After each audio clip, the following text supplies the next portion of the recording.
Di dalam firman-Mu ada janji, ada pengharapan, ada kuasa.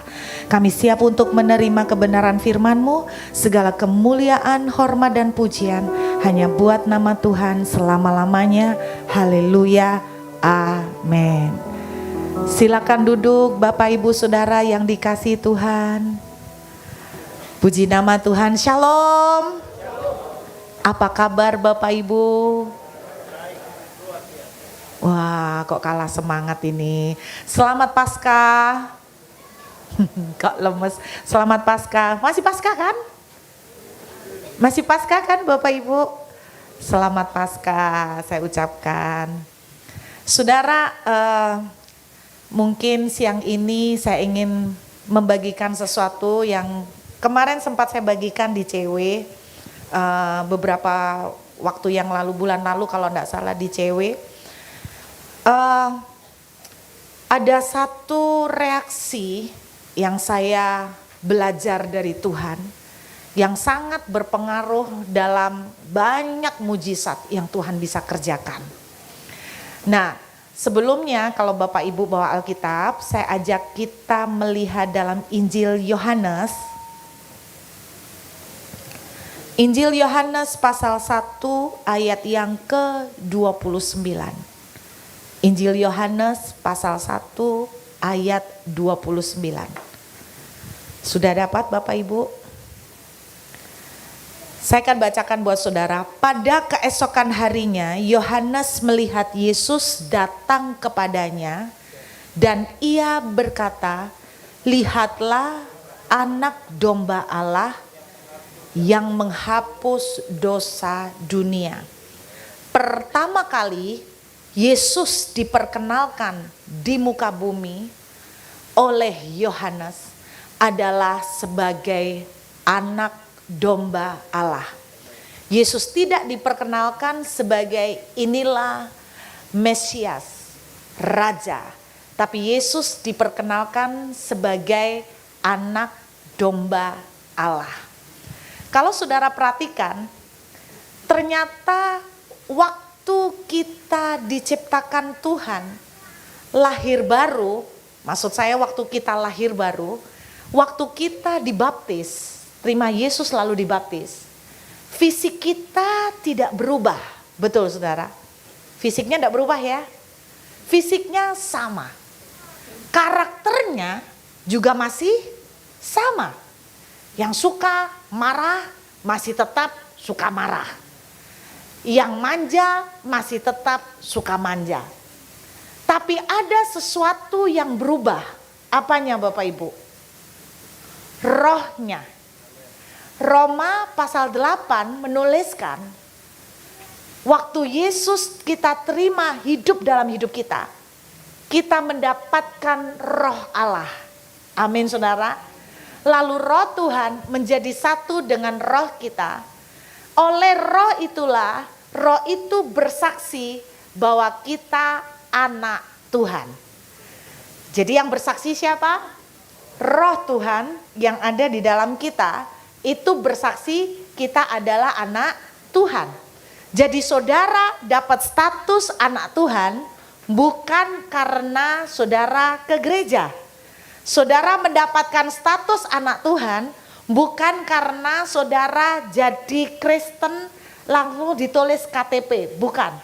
Tapi yang membuat saudara mendapatkan resmi status sebagai anak Tuhan adalah ketika saudara sungguh-sungguh percaya dan terima Tuhan Yesus, sehingga secara roh saudara tidak kerasa, tapi secara roh Tuhan tinggal di dalam kita. Dan oleh roh itu kita bersaksi, ya Aba, ya Bapa. Kita memanggil dia Bapa. Bisa nangkep ya? Saya mencoba pelan-pelan nih Bapak Ibu. Arahnya kemana ini Bu Ruth? Jadi ketika Yesus pertama kali datang, diperkenalkan oleh Yohanes sebagai anak domba. Karena ini ada hubungannya, roh yang Tuhan berikan ke kita, roh yang Tuhan berikan untuk tinggal di dalam kita, menemani kita selama di muka bumi, adalah roh yang sama, yang karakternya adalah roh anak domba. Nah, saya akan tunjukkan pada saudara, coba kita buka sebentar Injil Lukas pasal yang ke-9. Injil Lukas pasal yang ke-9. Sudah dapat saudara? Kalau kita lihat dari ayat yang ke-54, kita lihat 54 dan 55. Ada sebuah kejadian di mana murid Yesus dikirim berdua-berdua untuk menyembuhkan orang sakit, melepaskan yang dari kerasukan setan. Dan mereka semua disertai dengan tanda-tanda dan mujizat. Tapi ketika ada murid Tuhan dikirim ke Samaria, daerah Samaria selalu menolak tuh buat Tuhan. Terus dituliskan di ayat 54, mereka ditolak. Nah, ini kata-kata mereka setelah ditolak. Ayat 54. Ketika dua muridnya yaitu Yakobus dan Yohanes melihat hal itu, melihat apa? Ditolak. Mereka berkata, "Tuhan, apakah Engkau mau supaya kami menyuruh api turun dari langit untuk membinasakan mereka?" Ayat 55, perhatikan ayat ini. Akan tetapi Yesus berpaling dan menegur mereka. Ada kalimat yang dihapus dari ayat ini. Kalau boleh ditayangkan bahasa Inggrisnya, Nyo. Lukas 9 ayat yang ke-55. Nah, perhatikan kalimat terakhir dari bahasa Inggris itu di bahasa Indonesia kita tidak ada. Anda lihat, but he turned, dia berbalik, and rebuked them, menegur mereka. Bahasa Indonesia sampai itu titik, betul? Anda perhatikan, ini ada kalimat yang dibuang loh di bahasa Indonesia. Jadi terjemahan kita ini ada beberapa hal yang salah. Apa yang dihilangkan? Yang dihilangkan malah yang penting ya Bapak Ibu. Yang penting banget ini. Lihat ya. You know not. Tidak tahukah kamu, bahasa Indonesianya gitu. Tidak tahukah kamu what manner of spirit you are of. Bahasa Indonesianya gini. Tidakkah kamu tahu dari manakah rohmu berasal? Saya ulangin. Tidakkah kamu tahu dari mana rohmu berasal? Berarti Tuhan tuh ngomong begini. Tidakkah kamu ngerti rohmu itu seperti apa yang ada di dalam kamu? Saudara ingat tadi saya cerita, waktu kita terima Yesus, Roma 8 menuliskan kita menerima roh Tuhan. Betul? Berarti dari mana roh kita berasal? Yang dari Tuhan tadi. Roh seperti apa? Tuhan berkata begini. Inilah anak domba Allah. Roh yang apa yang dikasihkan Tuhan ke kita? Saudara dengar baik-baik.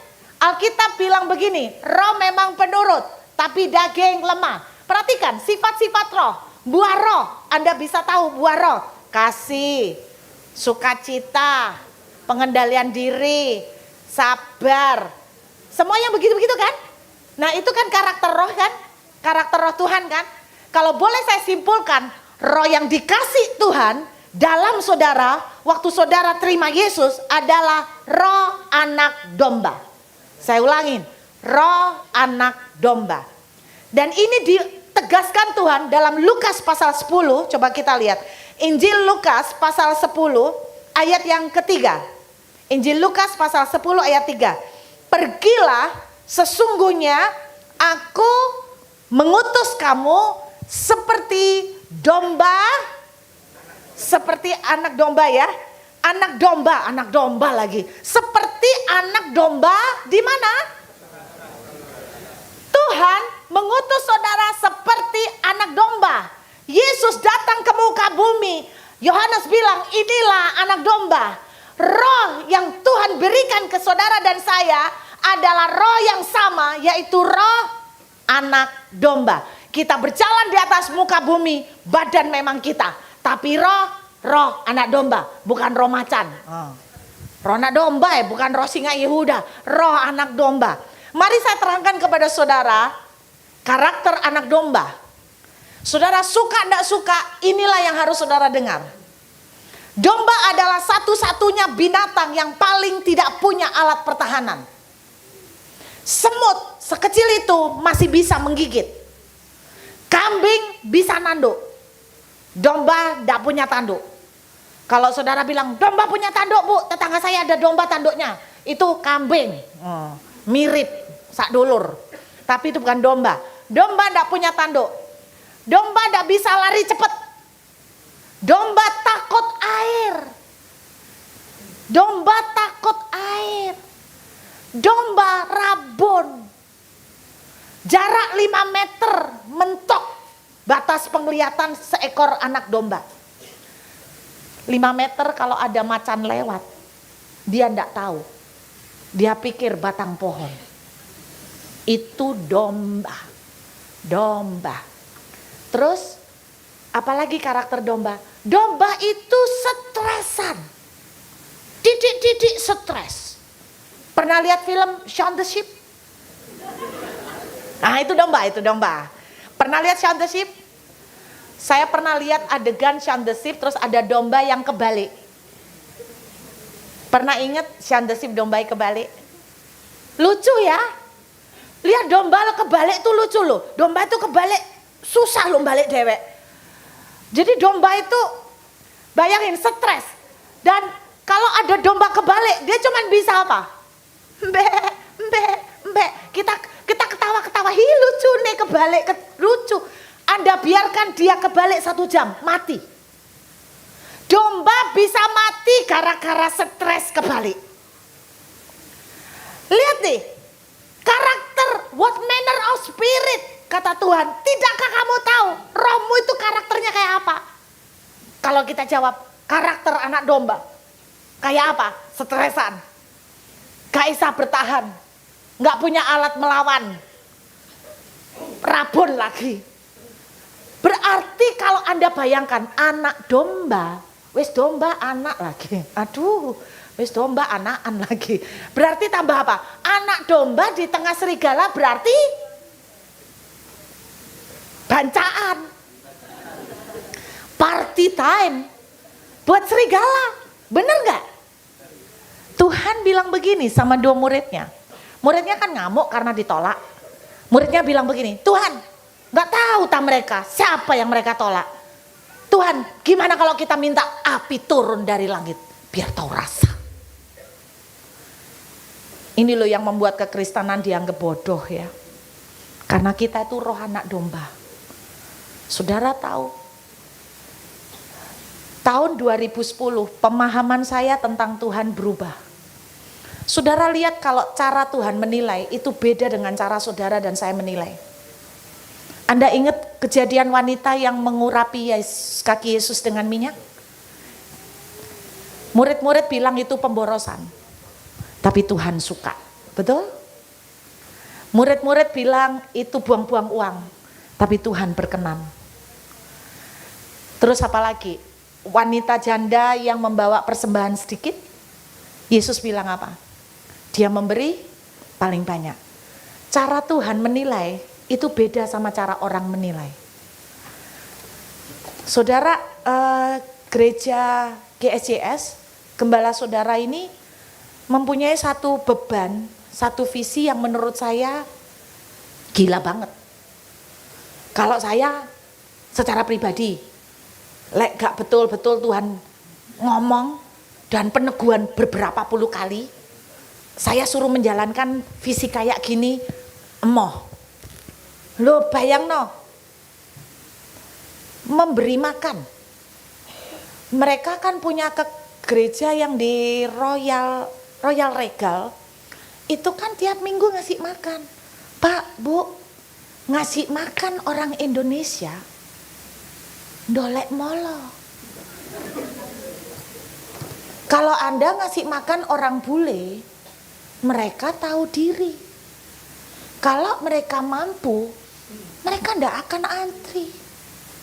Indonesia, ojo nyoba-nyoba. Mereka sikat. Saya kecolongan sekolah saya. Saya kan bikin sekolah gratis 100% gratis. Ada anak yang sudah sekolah ini tahun kedua, udah mau lulus. TKA, TKB. Baru ketahuan bulan lalu. Papa mamanya punya toko bangunan telu. Apa gua gak kecolongan, Pak? Sekolah gak bayar. Oleh Taman Safari gratis KB. Nanti pergi ke Jatim Park gratis KB. mek bondo awak. Itu Indonesia.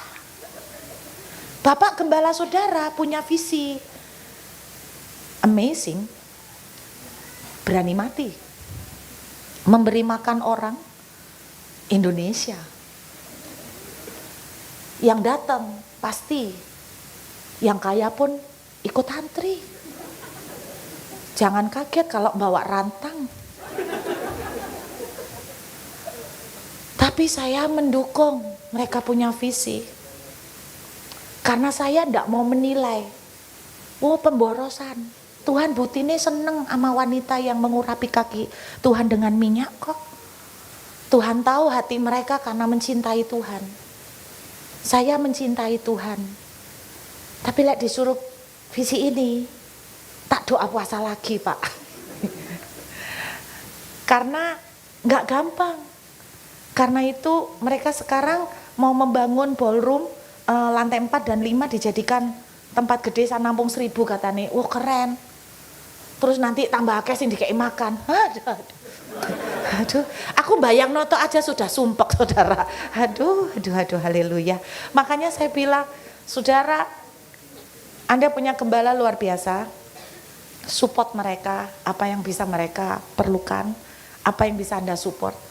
Tadi saya sempat ngomong, kita ini orang Kristen, kita punya waktu 5 tahun ini.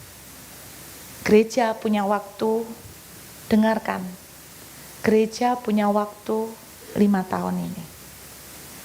Kalau gereja tidak bergerak dengan cepat, setelah 5 tahun,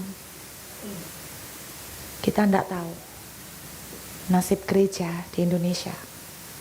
Anda punya waktu 5 tahun.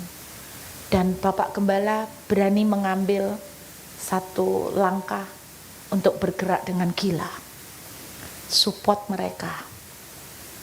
Saudara, kita untuk nyewa gedung, orang Kristen, untuk nyewa gedung di mall, bayar mahal. Tapi dengarkan, saya sempat dengar di radio, enggak tahu direalisir beneran atau enggak. Salah satu mall gede di Surabaya akan mendedikasikan satu gedung penuh, bukan satu bagian dari gedung, satu gedung mall untuk orang-orang kedar. Sedangkan kita, saya melihat Michael tuh tambah kurus, kasihan. Untuk nyewa cewek itu mahal. Nyewa di mana? Pakuan Mall, Luarang. Sik diusir-usir loh gereja itu. Lek mereka punya tujuan misalnya mau dibikin food court apa, disuruh keluar. Dengerin, Anda punya waktu 5 tahun. Jadi kalau GSJS mengambil langkah berani untuk melakukan sesuatu yang beda, support mereka. Dulu waktu GSJS berdiri, gereja 1 jam saja. Kita kalau mau jujur, yang kritik ratusan orang. Gereja apa mek 1 jam tok? Ento apa? Dapat apa? Tapi buktinya Tuhan memberkati. Tuhan berkenan. Banyak orang yang diberkati loh dari GSJS. Berapa banyak yang bertobat dari GSJS loh. Kita tidak bisa meremehkan 1 jam loh. 1 jam tapi powerful. Daripada 2 jam mbek turu. Nah, percuma kan? Nah, yang datang 2 jam kebanyakan mbek gini kok. 1 jam dek ndak wani gini, soalnya 1 jam Pak. Jadi dek gini, eman gitu kan. Nah, itu tambah orang tuh tambah dihimpit, tambah menghargai. Jadi saudara support gereja saudara, support Bapak Gembala untuk visi ballroom 45 ini. Karena lantai 4 dan lantai 5. Apa yang bisa saudara tabur-taburlah. Nah saya kembali. Mengenai anak domba. Cara Tuhan tuh menilai beda. Tahun 2010 adalah tahun puncak saya pelayanan. Dalam arti 2010, 2011 itu puncak-puncaknya kalau orang bilang saya lagi naik daunnya. Nggak tahu dari mana peribahasa itu naik daun, padahal daun itu kan nggak bisa dinaiki, naik daun gitu loh. Jadi Saya pelayanan 1 bulan 100 khotbah, 80 sampai 100. Undangan khotbah 1 bulan. Terus saya bikin sekolah, saya bikin acara Surabaya berdoa. Dan saya bangga dengan prestasi saya. Saya merasa bahwa saya jadi pendeta yang berhasil. Pada akhir tahun 2010, waktu saya nyepi dengan Tuhan, saya tanya gini, tiap tahun saya punya kebiasaan. Tuhan, bagaimana menurut Tuhan hasil prestasi saya selama tahun ini? Karena apa saya tanya? Karena saya takut nanti Tuhan bilang gini, nyala kamu daripadaku. Daripada nanti dia ngomong gitu, lebih baik tiap tahun review, tiap tahun evaluasi. Jadi ada salah bisa dikeplak disik gitu loh saudara ya. Kalau salah ada bertobat cepetan. Tuhan, hasil karya saya tahun 2010 ini gimana? Saya dapat penglihatan. Saya lihat saya sedang mencangkul. Keringetnya sak jagung-jagung. Terus diperlihatkan separuh badan. Penglihatan tuh kayak lihat TV gitu, kayak lihat bioskop Bapak Ibu. Terus kemudian saya dilihatkan separuh badan. Langsung hati saya bangga. Saya sukses dan pekerja keras. Tuhan bilang begini, langsung tahu lek anake hatine sombong. Jangan bangga dulu, belum tak zoom gambare. Ternyata iso di zoom loh penglihatan. Di zoom, dilihatno gambar utuh. Ternyata aku tuh sedang mencangkul di atas sepetak tanah ukuran 1 kali 1 meter. Tanahnya di tengah-tengah ribuan hektar. Berarti banyak apa sedikit hasil karya saya? Sedikit lah. 1 kali 1 meter. Saya teriak protes, Tuhan, aku ngoyo-ngoyo kayak gini. 1 kali 1 meter. Yang gena aja nilainya gimana? 1 kali 1 meter buat kuburan aja gak cukup. Buat tabungan akhir zaman nanti gak cukup. 1 kali 1 meter buat badanku masuk di kuburan aja gak enough. Tuhan bilang begini, kenapa kamu merasa nilaimu banyak? Aku pelayanan segitu banyak sampai kayak gini capek. Kok gak dihargai 1 kali 1 meter? Tuhan jawab gini, kamu pelayanan yang terima angpau sama? Ya aku. Kan Tuhan gak kelihatan. Nah iya, kamu yang terima angpau kan? Iya. Yang nikmati? Ya aku. Terus kamu dijabati tangan, terima kasih ya Bu, khotbahnya bagus. Siapa yang terima pujian? Ya aku. Terus kalau pulang bawa nasi kotaan, siapa yang bawa? Aku juga. Semua untukmu dan untukmu dan untukmu. Siapa yang nyuruh 100 diterima? Kamu kejar setoran dah. Bukan Tuhan dah. Jadi keliru, nilainya salah semua. Terus apa lagi? Terus Tuhan bilang begini, wong kamu loh, semua itu loh untuk kamu. Saya kapok Bapak Ibu, kaget. Ternyata saya pikir pelayanan banyak, nilai saya besar di depan Tuhan. Tahun 2011-2012 saya 2 tahun pelayanan dikuras separuh lebih. Khotbah tinggal 25-30. Sama Tuhan tidak boleh kejar setoran. Pendeta itu juga kejar setoran. Kadang-kadang hati itu harus dijaga, bahaya. Manusia siapa yang tahu? Di mimbar kelihatan berkarisma, turun mimbar, ketahuan nanti domba atau serigala. Saudara, selama 2 tahun saya tidak pelayanan, saya banyak ngalamin proses. Waktu akhir tahun Tuhan bilang begini, Tuhan hasil prestasi Ruth bagaimana? Tuhan kasih saya penglihatan, Tuhan lagi totalan. Pakai papan tulis, 1 ruangan penuh papan tulis, dan papan tulisnya penuh dengan totalannya Tuhan. Kayak enggak cukup gitu loh kertasnya. Terus masih tembok-tembok dibuat hitung-hitungan. Tuhan, ini hitungan apa kok banyak banget sampai seluruh papan tulis enggak muat. Ini hitungan hasil prestasimu tahun ini. Wah, banyak dong, banyak. Lalu saya bilang, Tuhan, aku lo tahun ini enggak ngapa-ngapain. Pelayanan dia tak kurangin. Kenapa kok bisa banyak? Dari mana penghasilan sebanyak ini? Tuhan jawab gini, ini hitungan waktu kamu dijak. Saya tahun itu dijak duitnya sama gereja. Terus Tuhan bilang, ikhlaskan nak, lepasin, enggak usah tagih. Saya pun sempat protes, dia ya anakmu, kenapa kau enggak ngomong baik dia, bayarlah. Kenapa kau ngomong baik saya, lepaskan, ikhlaskan, enggak usah ditagih. Tuhan kamu enggak fair, bodoh-bodoh anakmu, kenapa aku yang disuruh ikhlasin, kenapa dia enggak disuruh bayar? Tuhan jawab gini, kamu mau dididik jadi anak apa kongren? Ya jadi anak. Anak harus mau diajari cara makannya, tidak bisa ngawur. Cara megang pisau, megang sendok, garpu tidak bisa sembarangan. Memang nggak suka. Kamu mau jadi kongren apa anak? Ya anak. Nah sekarang anakku tak ajari, ikhlaskan. Iya.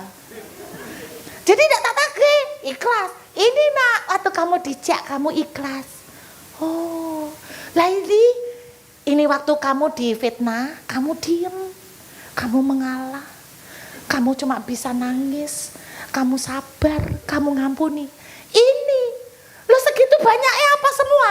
Ini tahun-tahun kamu dihina, difitnah, diolokno, kamu ndak bela diri, kamu ndak ngelabrak, kamu naati aku, kamu nurut sama aku. Ini, lo Tuhan kok lebih besar dari pelayanan. Memang itulah caraku menilai. Saudara, dengerin. Kalau hari ini ada orang yang menyakiti saudara, dan saudara ngampunin, saudara maafin, Anda nabung besar di surga.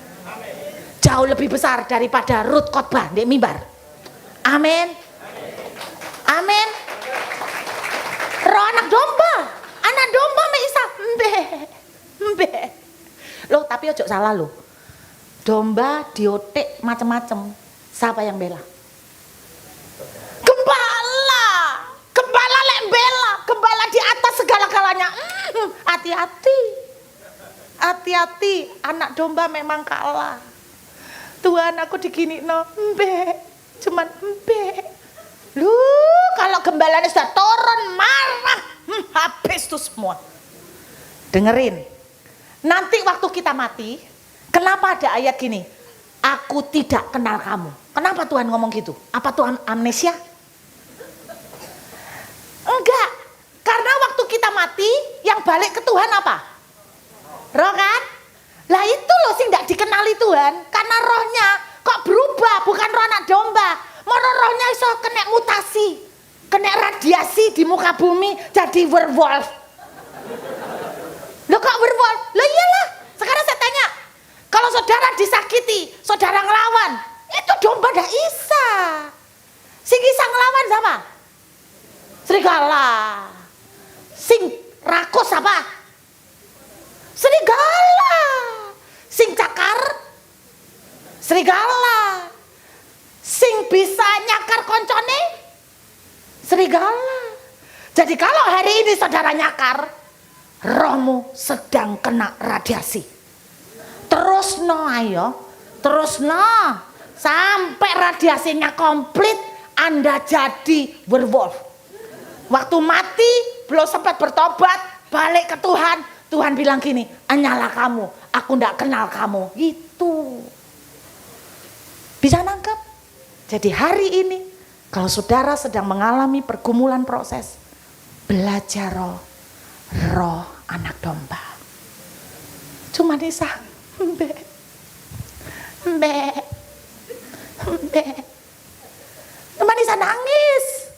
Cuma Nisa nangis. Tapi gembala kalau turun tangan ndak main-main. Biar di hari Paskah ini belajar jadi roh anak domba. Amin. Jangan roh serigala. Jangan biarkan radiasi di muka bumi mengubah engkau jadi werewolf. Domba gak bisa bela. Domba gak bisa ngelawan. Tapi Anda jangan main-main. Ini anak domba. Bapak dombanya mana? Dia anak domba yang tersulung. Dia akan berdiri di depan saudara untuk membela. Percayalah, lakon menang belakangan. Amin. Hari ini kalau memang ngalah. Enak ya Bu lek ngomong, enak. Tinggal ngomong kok. Tapi Anda kan enggak tahu air mata saya banyak. Tangisan saya banyak. Tapi Anda akan melihat kalau kita seperti anak domba, Tuhan gembala membela. Yang hari ini disakiti, yang hari ini sedang diproses, ngalah. Yang hari ini dicak,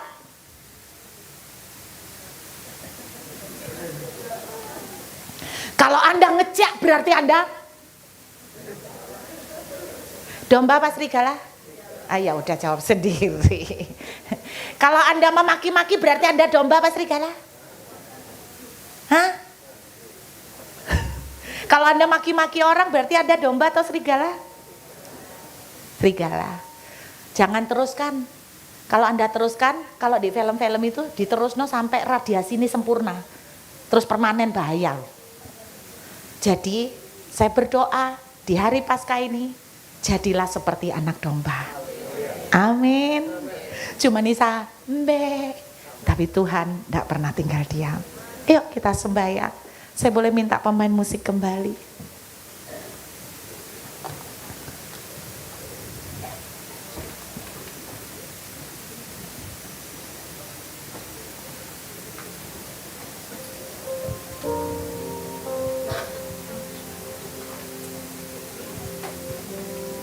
Thank you, Jesus.